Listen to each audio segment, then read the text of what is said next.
In this video, we're going over how to file a 1099 miscellaneous and do your taxes for free.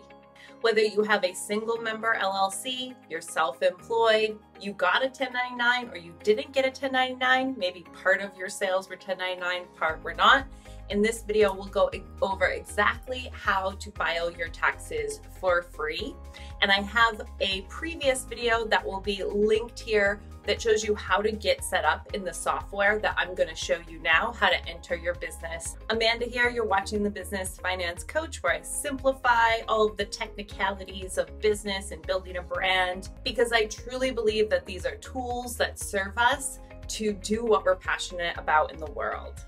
If you need help keeping track of your accounting, I give away the free business spreadsheet template, and you can find the links for that in the description below this video.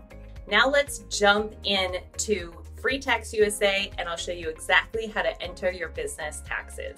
Okay, so I'm gonna pick up where the last video left off. We had fully set up your account in FreeTaxUSA by clicking here, Start a Free Return.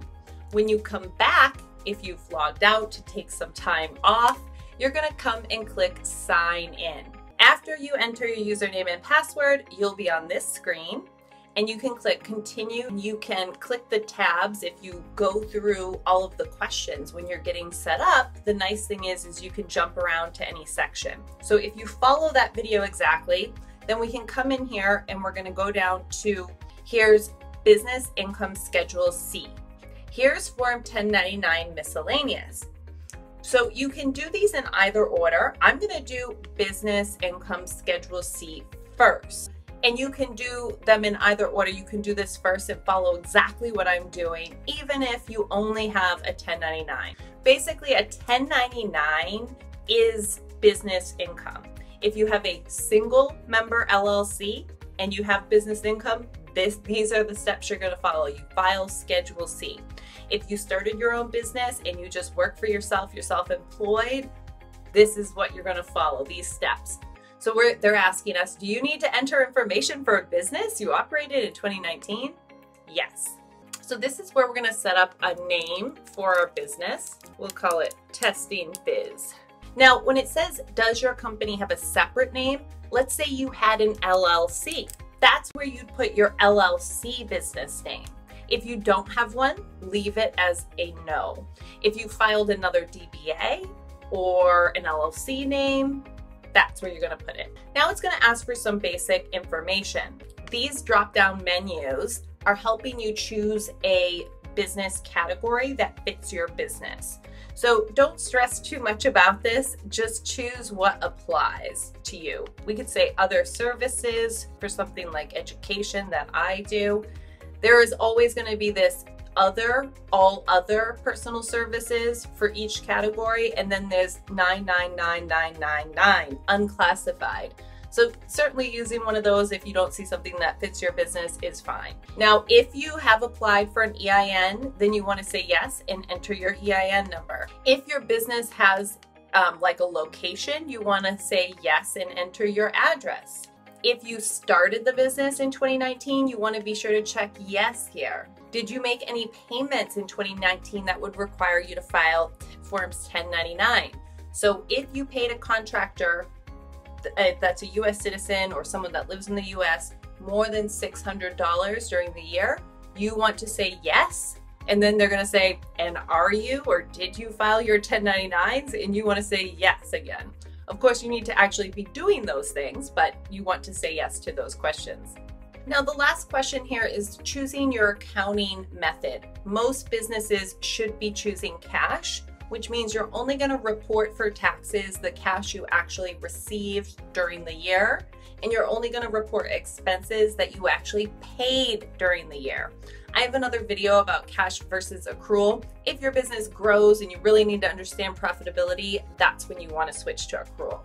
So now they're going to ask us, did you receive a 1099 miscellaneous? If you say yes, they're going to lead us to that other screen to enter it here under this business. So I'm going to say yes.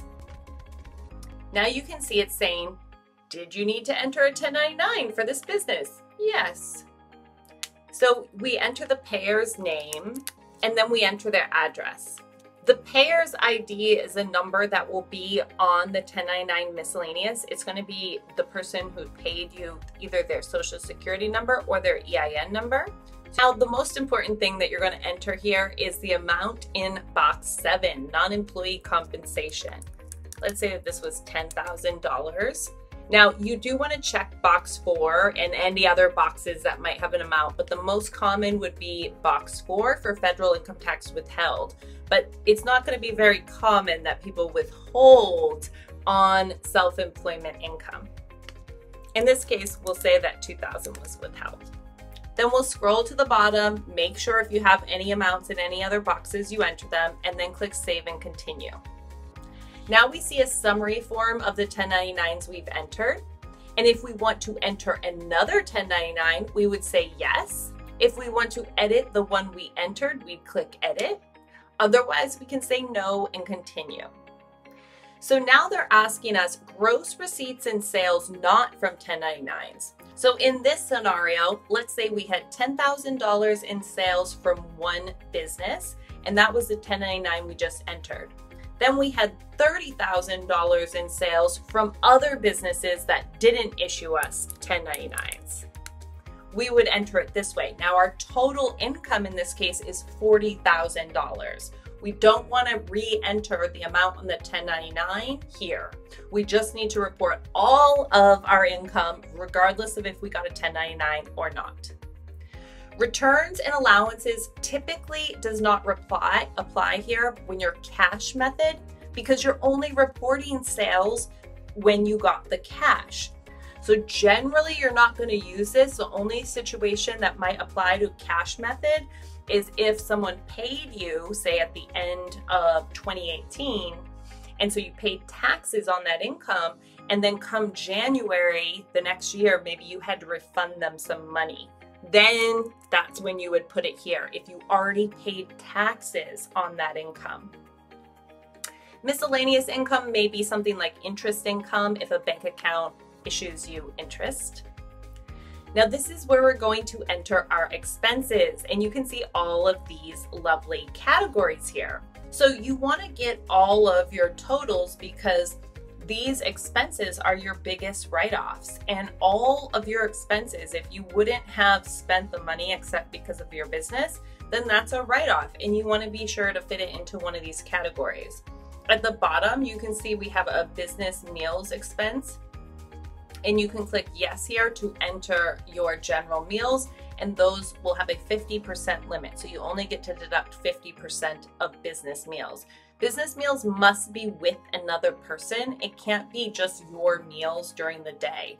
Business meals only qualify as entertainment with another person, whether someone who works for you or a client.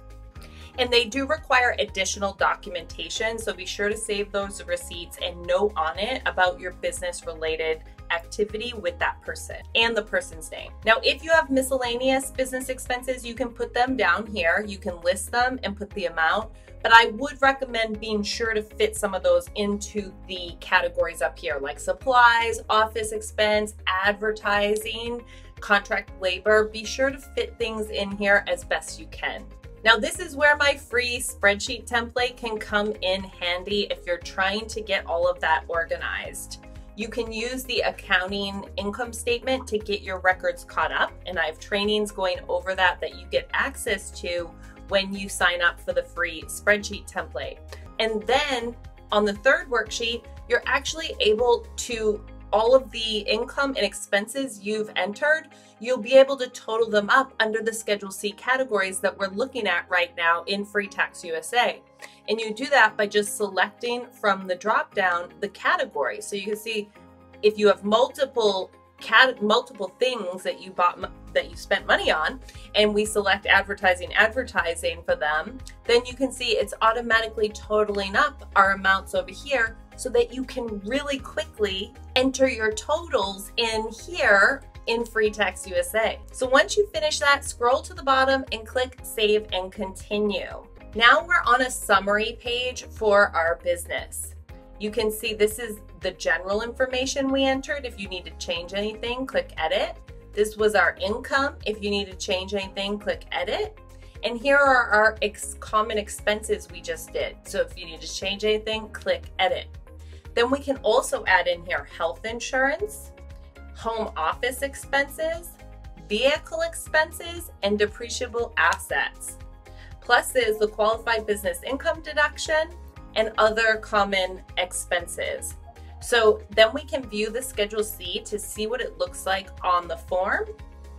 Now do check out my other videos that I have linked for entering these separate write-offs. They're called self-employed write-offs, the vehicle, the home office, and travel expenses. I have some spreadsheet templates I'm going to show you that go into deeper detail, as well as explaining the qualified business income deduction, which you shouldn't miss out on if you qualify for. On any screen, you can just click bookmarks and then bookmark this page, and you can put in notes about what you need to come back to update on this page and then add bookmark. And then you can click that bookmark tab from anywhere and click the link, and it'll take you directly to that page to update it. So don't put your taxes off and dread it and it's horrible. Just get in here and get started. There'll be other videos linked around here. If you like this video, please do like, share it with someone who needs it. Give me a comment. I'd love to hear from you. Otherwise, I look forward to seeing you in the next video. You can subscribe by hitting the watermark in the bottom right corner, and I hope to see you next time. Bye.